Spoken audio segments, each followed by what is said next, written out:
Welcome back to physics. This is lesson 10. Today we're going to be talking about position time graphs. What two aspects of a position time graph do you think position time graphs indicate? If you said position and time, you're smart. Right? That's exactly what it is going to indicate. Using a graph to find where and when an object is located is one of the main purposes of a position time graph. Where is its position in relationship to a certain time? So let's talk about how to make a position time graph. It is going to graph two pieces of information, the position or the displacement and the time. We have two axes, the x and the y axis, if you're familiar with the coordinate plane system. On the x-axis is where we are going to put our time value. It's always going to be on the x-axis. And that's easy to remember. If you think about a timeline, maybe you've had to make timelines in history class. A timeline is a horizontal line, and you go through history and different events on your timeline. So we are going to put our time on our x-axis, which means by default, our vertical axis is going to be dealing with the position or the displacement of the object. Now, as an example, let's just say that I have a graph over here. My time is going to be along the x-axis. We're going to start at 0, and maybe I have increments of 1 second or so. I'm just freehanding it, so this is 5 seconds. And then I have maybe a distance, and we'll make this 3, 6, 9, 12, 15 meters. Okay, so 6, 9, 12, 15 meters. And that's going to be our distance. We want to make sure we include a title for our graph. So maybe this is John's run or walk. We'll have him walk.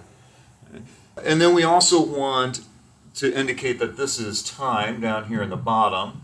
And we want to indicate that this time is going to be in seconds. And then over on the side, we're going to have displacement or position or distance, which we are going to have in meters. So we have a basic setup to the position time graph. Then we're going to take our data. So at time 0, he was still at the beginning position. So we're going to plot that point, let's say at 0, 0. And then we plot the next point. Maybe after 1 second, he is 3 meters away. After 2 seconds, he's 6 meters away. After 3 seconds, maybe he's 10 meters away. After 4 seconds, maybe he's at 12 meters. And after 5 seconds, maybe he's at 14 meters. So we plot the individual points, and then we are going to draw what is called the line of best fit.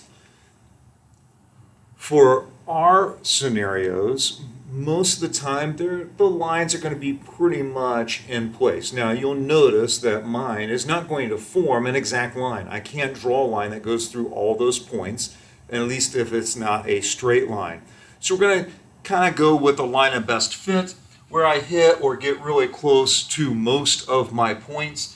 I ended at 14, I started at 0. Some people choose to begin at the first point and end at the last point, so they may have their line of best fit that looks something like that. Other people try to finagle it to where, well, both of these were above the line, so if I just move this up just slightly, then I won't necessarily hit all my points. I might not hit any of my points, but I'm going to get really, really close, minimizing the distance between my line and my individual points. For our case in this class, it's not really going to matter which one you do. Most of the time, you're going to get roughly the same answers either way. So I'm not going to spend a whole lot of time. If you have a TI-84 or a similar type of calculator, you can actually do a linear regression by putting in the values in your L1 and your L2 column and then doing a linear regression. There is a time in our class where we are going to be doing a lab where we're going to do something similar to that, where we'll use a calculator to actually figure out an actual equation for the line. But for most purposes, we're just going to draw a line and make it fairly close, fairly reasonable. We may not have people in the class that have the exact same answer, but they'll all be very, very similar answers, very close to the actual answers that we're looking for. So we want to draw the line of best fit, and then the way we use these, there's two basic ways that we can use this information. One is called extrapolation. Many of you have probably heard that term before. What that means is I am using points that are beyond my given data. So I only have information out to 5 seconds. Extrapolation would be guessing, well, where would he be at 6 seconds? Where would he be at 20 seconds? If you were to continue this pattern, what would be John's position after a certain amount of time? Or I can say, well, at what time would he be at 18 seconds? Where would his position be after 18 seconds? That's called extrapolation because it goes beyond points, what I have values for. That's extrapolation. Extrapolation, as long as you're close to your points, it's probably fairly accurate. The further out you get away from your points, less likely they are of being accurate. We do have to extrapolate. There are certain things we don't know what the future holds. There may be ways that we don't have any particular way of being able to test something. And so extrapolation is reasonable as long as it falls within certain confines. So that's extrapolation. The other one is called interpolation. Interpolation is finding values between known points. So for instance, I did not have any data for 1.5 seconds. That would be interpolation because I have a point at 1, I have a point at 2 seconds, but I don't have a point at 1.5. So interpolation, I can kind of figure out where it is. Generally speaking, this is not true of every case, but generally speaking, interpolation tends to be a little bit more accurate than extrapolation, especially if we're dealing with something that is linear. Not everything is linear. Many times we're going to have curves, which we'll get into later chapters, but we just need to be familiar with those terms. Extrapolation, going beyond the given points. Interpolation, looking between known points. Let's try working out an example problem. When did the runner, whose motion is described in this figure, reach 30 meters beyond the starting point? And then where was he after 4.5 seconds? So let's start off with that first question.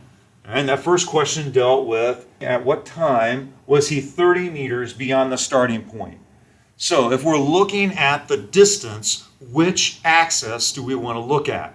We want to look at the vertical axis because it deals with position. So if we look at vertically, here is the 30-meter mark. If we draw a line going straight across until we meet our line of best fit, and then we can look straight down from that point where there's the intersection, and we find that he is going to be roughly 6 seconds into his run when he reaches the 30-meter mark.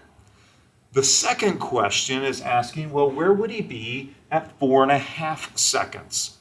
So 4.5 seconds, we're looking along our x-axis, which deals with the time. We find roughly where 4.5 would be, which is right here. We go straight up until we hit our green line, and then we cut across, and we're looking at probably about 22.5 meters would be the position that that individual would be after 4.5 seconds.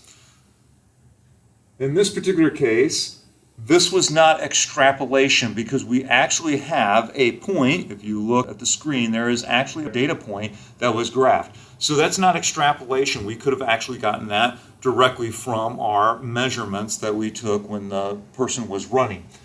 For this one here, it's between 2 points. So what do we call it when it's between known data points? That is interpolation. So we had an interpolation example here with example problem number 1. This is question number 9. It asks to describe the motion of a car by its graph. So as we look at this graph, what can we conclude about the car? I'll give you about a minute to try to describe it. I would encourage you to even write it down And I want you to give as much description as you possibly can. All right, now this is going to take several aspects of things that we've learned and put it into one problem. So let's start off by looking at where our data is beginning. So at time 0, this person is located, I would say, roughly 125 meters from the origin. Hopefully you got that part. That part is very simple if you understand what you're looking at. So 125 meters is where they were when time began. Now, what is happening as time is progressing? As time is progressing, their position to the origin is decreasing. Their distance to the origin is decreasing. So what that means is that they are like on the 50-yard line or the 125-meter line, and they are going toward 0. So they're decreasing the gap between what we defined as the origin and their present location. So they're going and they reach their origin at 5 seconds. So at 5 seconds, they've reached their origin. Now, what happened after that? What happened after that is they are continuing to go on in the same direction. And eventually, at roughly 7 seconds, they are at negative 50 meters. So if I were to give some sort of analogy for this one, let's just say we are in a vehicle. We're traveling along a straight road. When I start out, here's my starting point.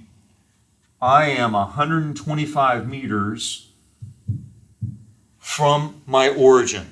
So I'm driving along.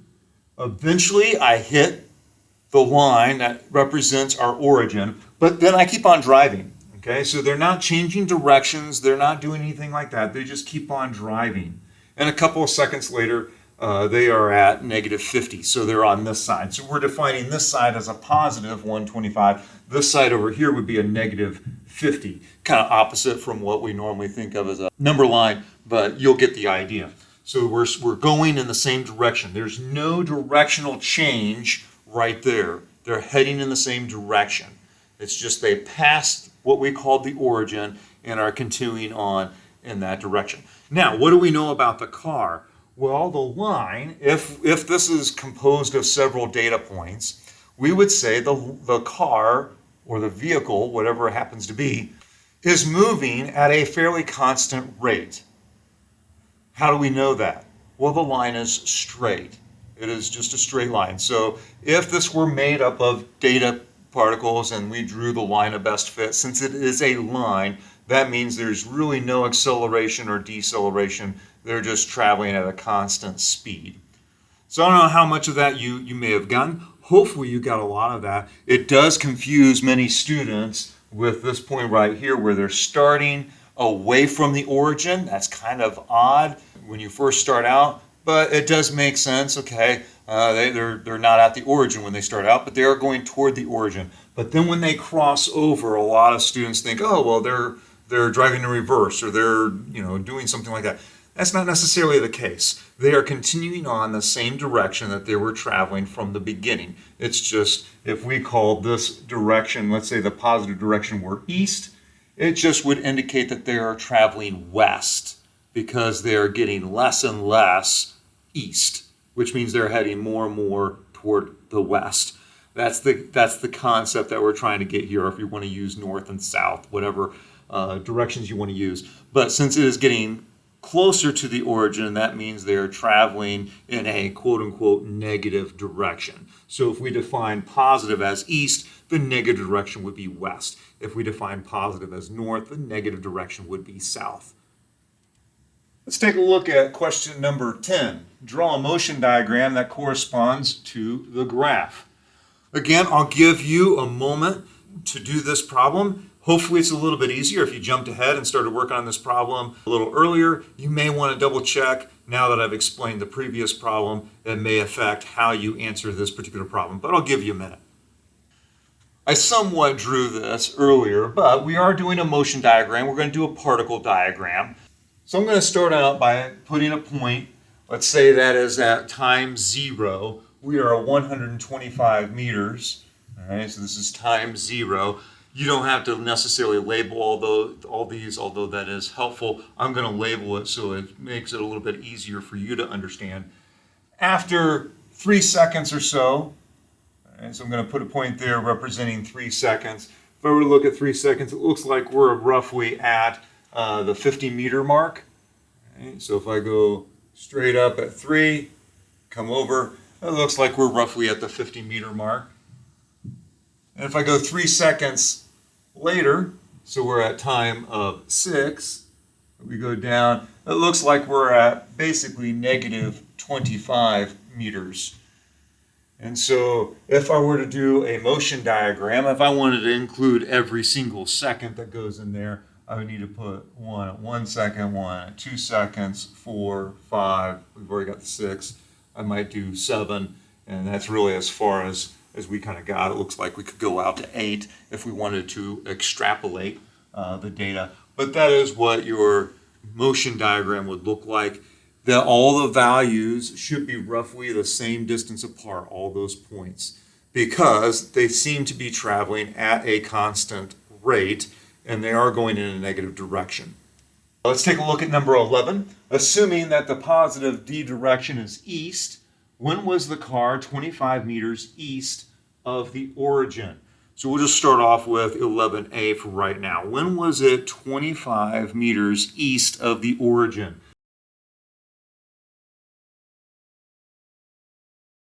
So again, we're defining positive as the east. We look at 25 meters east.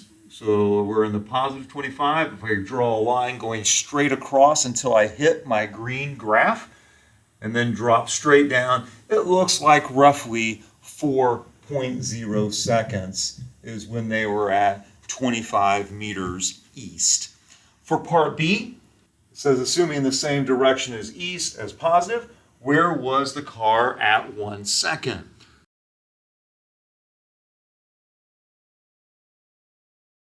So if I look at my graph now, where 1 second is, and I draw a line going straight up, and when I hit my green line, taking it over to the left, you get roughly 100 meters as their position.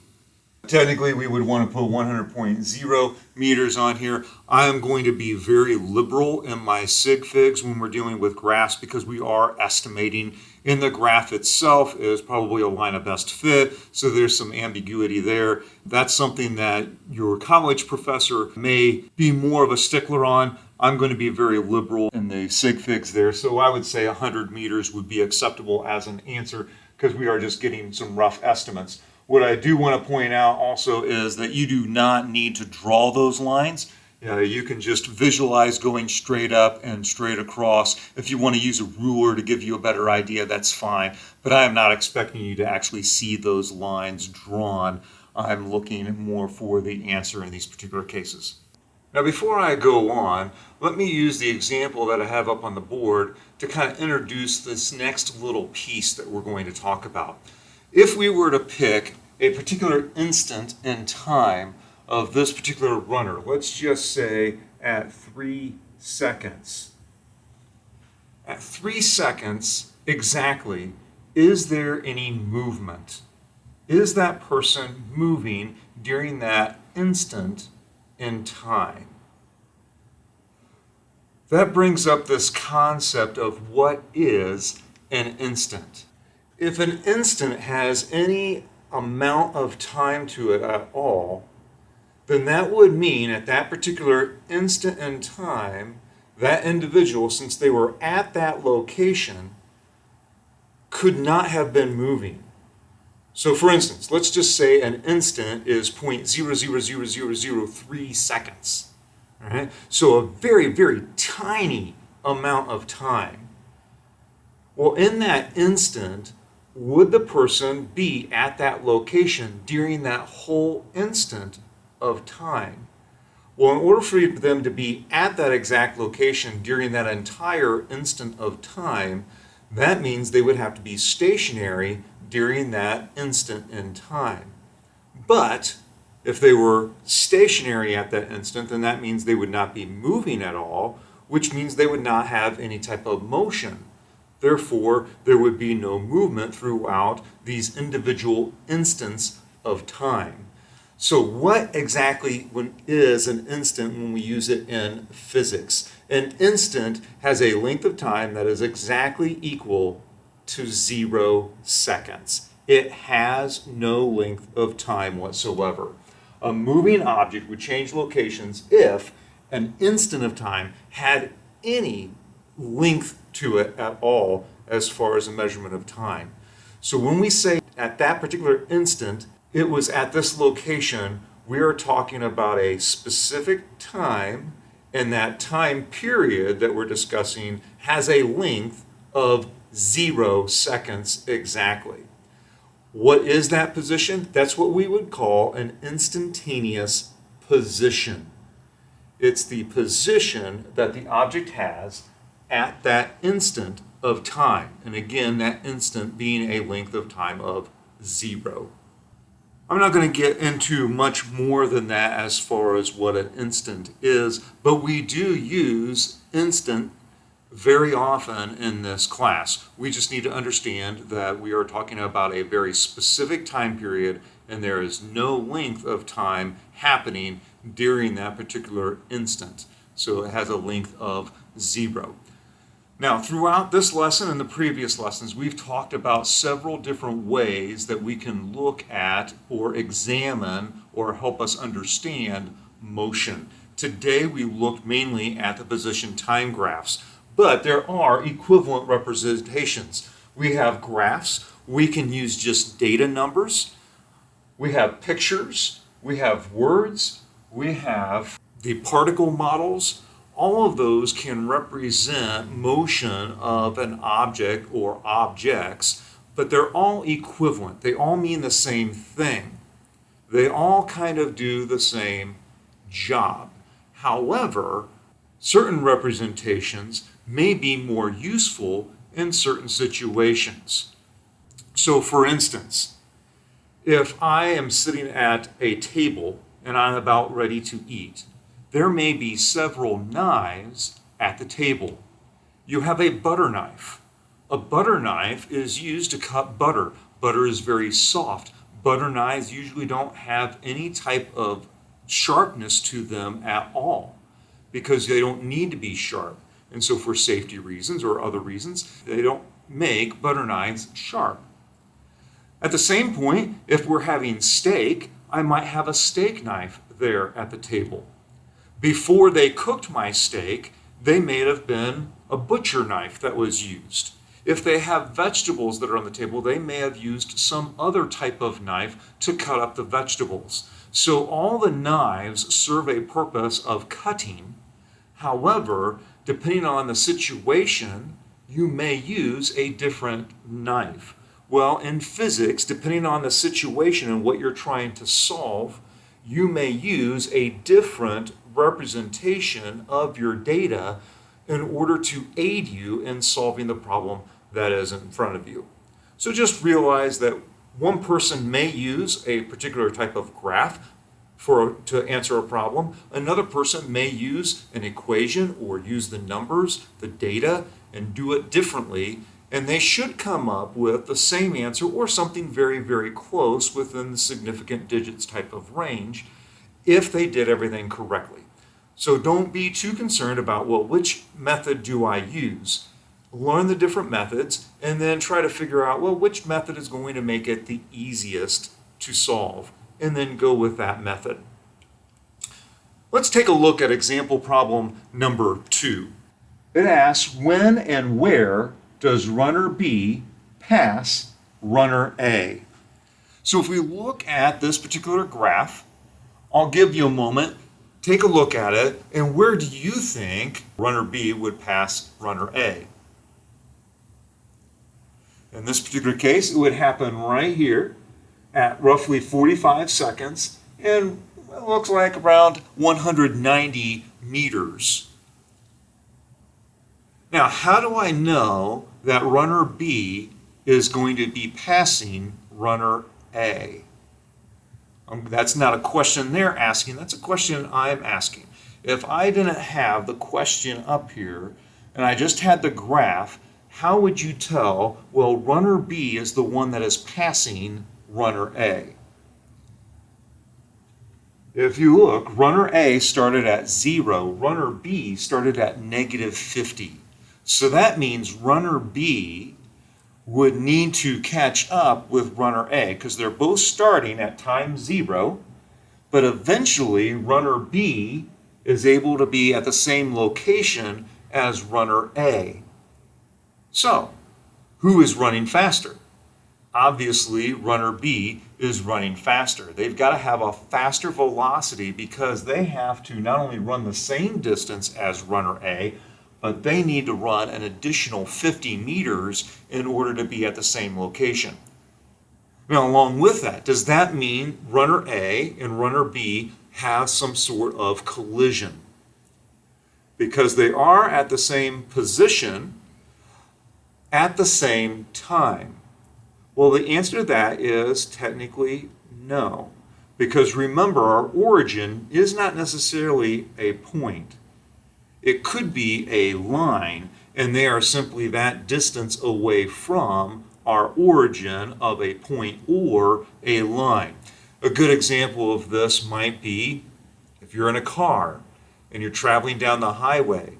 There may be several lanes of traffic, and as long as you're not in the same lane, you're not going to have a collision with the other vehicle.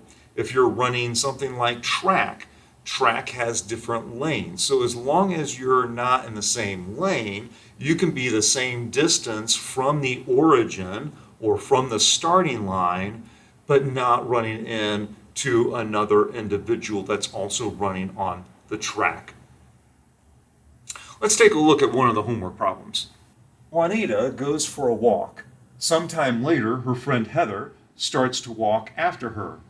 Their motions are represented by the position time graphs in the figure. How long had Juanita been walking when Heather started her walk, and will Heather catch up with Juanita? How can you tell whether she will or she won't? So let's start off with this first question. How long was it between when Juanita started and when Heather started? As far as a time frame that we have, we are looking at the x-axis because that's where our time is located. Juanita started at time 0. So when did Heather begin walking? Well, it looks like she began walking roughly right at that point there.